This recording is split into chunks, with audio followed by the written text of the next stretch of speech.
익산이 낳은 걸출한 정치인, 여성 정치인 우리 조배숙 전 의원을 이 자리에 고맙습니다. 예, 너무 추운데 이렇게 나와주셔가지고 고맙습니다. 아니요, 청문회가 하는 것들이 보면 너무 똑소리 나게 잘하시네요. 알겠습니다. 제가 25% 목표치 공약을 잘못 이야기한 것 같아요. 그때 30%를 했어야 된다고 저는 생각을 합니다. 지역을 다녀보면 알거든요. 호남이 그동안에 우리를 선택하지 않은 것은 우리 잘못이었습니다. 우리가 매력적인 후보를 내지 못하고 노력을 게을리했기 때문입니다. 그리고 대선 후보도 될 수 없는 분이라고 저는 생각을 해요.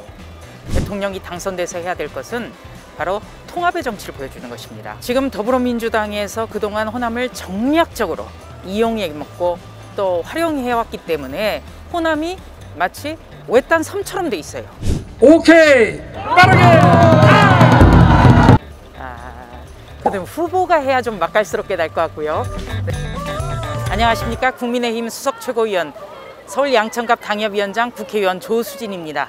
여기 익산역에서 우리 뉴스원 시청자 여러분을 뵙게 돼서 정말 대단히 감개무량합니다.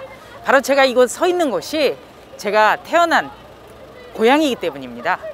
대선 우리 후보 득표율 25%였습니다. 제가 지난해 6.11 전당대회에 출마할 때 전북의 딸, 호남의 딸을 전면에 내세웠습니다.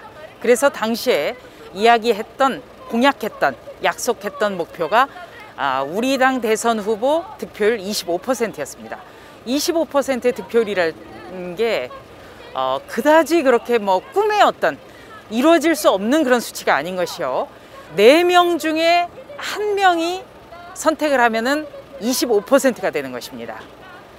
그런데 제가 25% 목표치 공약을 잘못 이야기한 것 같아요. 그때 30%를 했어야 된다고 저는 생각을 합니다. 그리고 그런 것이 굉장히 지역을 다녀보면 알거든요. 유권자의 반응이라든지 이런 걸요. 네, 거기에 대해서 30% 목표를 제시하지 못했던 것이 참 아쉽다, 그렇게 생각을 합니다. 호남의 딸 조수진이 왔습니다, 여러분! 익산뿐만 아니라 저는 이제 호남의 지인들이 많기 때문에 여러 가지 이야기를 듣거든요.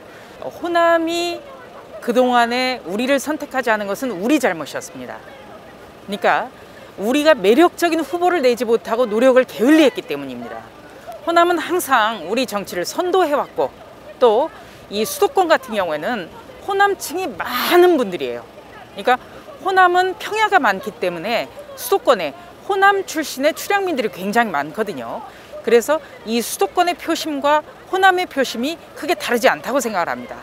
그러나 호남에서 우리가 노력을 하지 않았다는 것, 그리고 매력적인 후보를 내지 못했기 때문에 어떻게 보면 우리를 바라보기가 어려웠던 것이지, 호남 분들만 다른 지역과 달리 다른 선택을 한다, 저는 결코 그렇게 생각하지 않습니다. 그리고 또 한 가지는 우리 윤석열 대선 후보의 어떤 강점이 많습니다. 지역과 관계없이, 계층이나 연령이나 세대 관계없이 공정과 상식과 법치를 이렇게 세워야 된다는 것은 공감대가 이루어져 있고요. 그것은 전북을 비롯해서 호남도 예외가 아닙니다. 또 현실적으로는 더불어민주당 이재명 대선 후보가 얼마나 흠이 많습니까? 그렇기 때문에 더 우리를 바라보시는 그런 것도 있습니다. 서로의 이제 장단점이 엇갈린다고 보는데요. 우선 윤석열 대선 후보는 첫째로는 전과가 없죠. 대통령이란 자리는 굉장히 높은 도덕성을 요구받는 자리입니다. 그렇기 때문에 지금 대장동 부패 게이트라든지 성남 FC 의혹이라든지 현재 진행 중인 변호사비 대납 의혹이라든지 이런 걸 제외하고도 밝혀진 전과만 4개가 있지 않습니까? 우리가 그런 대통령을 선택하리라고 생각지는 않지만 그런 대통령이 나온다면 우리 아이들이 과연 법치라든지 우리의 미래를 생각할 수 있을까요? 바로 그런 점이 윤석열 대선 후보의 강점이라고 생각을 합니다. 그리고 또 한 가지는 윤석열 대선 후보는 정치적인 경험이 적기 때문에 그것은 국민에게 빚지지 않았다는 의미가 됩니다. 부채의식이 없기 때문에 정말 나라만 바라보고 열심히 일할 수 있다고 저는 자신합니다. 네, 거꾸로 이제 말씀을 드리면요, 이재명 대선 후보의 가장 약점, 그리고 대선 후보도 될 수 없는 분이라고 저는 생각을 해요. 그런 도덕성 문제입니다. 공직자 그리고 대통령이 되겠다는 분에게 가장 요구받는 것이 청렴과 높은 도덕성인데요. 경기도지사 시절에 남편의 어떤 그 권력을 힘입어서 경기도 법인 카드로 소고기 사 먹고 초밥 사 먹고 그런 어떤 횡령 한우 사건도 지금 제대로 밝혀지지 않았지 않습니까? 어떻게 그런 분에게 나라를 맡기겠습니까? 네, 저는 확신하고요. 우리가 지금 국회의 의석수가 더불어민주당이 190석에 가깝습니다. 전체 범여권을 다 합치면요. 그래서 국회에서는 더불어민주당이 마음먹은 대로 지금까지 어떤 견제도 받지 않고 모든 것을 처리해 왔습니다. 그렇기 때문에 더더욱이 이번 대통령 선거에서는 그냥 승리가 아니라 정말 압승, 필승, 정말 압도적인 승리를 가져야만 차기 정부는 국정 운영에 탄력을 받을 수가 있습니다. 정부패 아니면 뭐겠습니까? 네, 우선 윤석열 대선 후보가 이번 대통령이 당선돼서 해야 될 것은 바로 통합의 정치를 보여주는 것입니다. 지금 더불어민주당에서 그동안 호남을 정략적으로 이용해 먹고 또 활용해왔기 때문에 호남이 마치 외딴 섬처럼 돼 있어요. 그렇기 때문에 윤석열 대선 후보의 승리, 호남이 윤석열 대선 후보를 선택하는 것은 바로 그런 통합의 과정이다. 저는 그렇게 생각을 합니다. 그리고 두 번째는 호남은 이제 민주주의를 선도한 그런 역사를 토대로 해서 미래로 나가야 됩니다. 먹고 사는 문제에 천착해야 됩니다. 우리가 대도시에서 운전면허 시험장 하나가 없고 복합 쇼핑몰 하나가 없고 그래서야 되겠습니까? 그리고 전라북도는 특히 맛의 고장입니다. 그래서 장류라든지 이런 우리 전통 맛을 세계에 알리고 가공해서 현대인에게도 친숙하게 하는 국가 클러스터, 식품 클러스터 문제를 후보가 또 공약을 했습니다. 그리고 이 호남이 잘 사는 게 영남이 잘 살고 또 대한민국이 잘 사는 거라고 후보께서 감동적인 연설을 하셨는데요.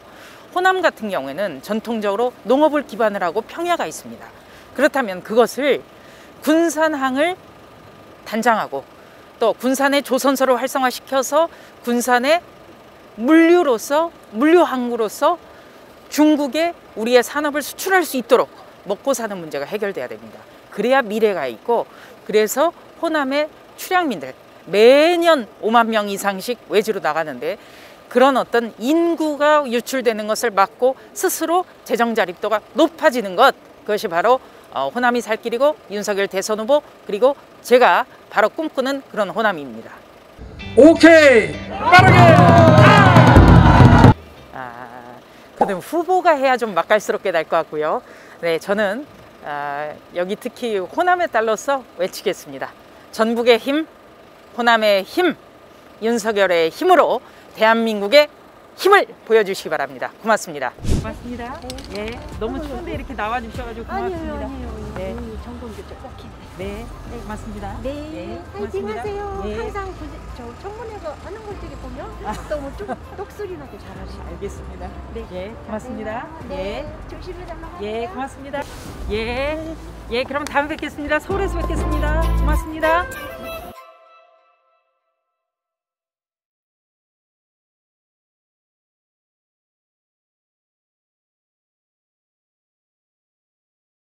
청문회가 하는 걸 되게 보면 너무 똑소리 나게 잘하시네요. 알겠습니다.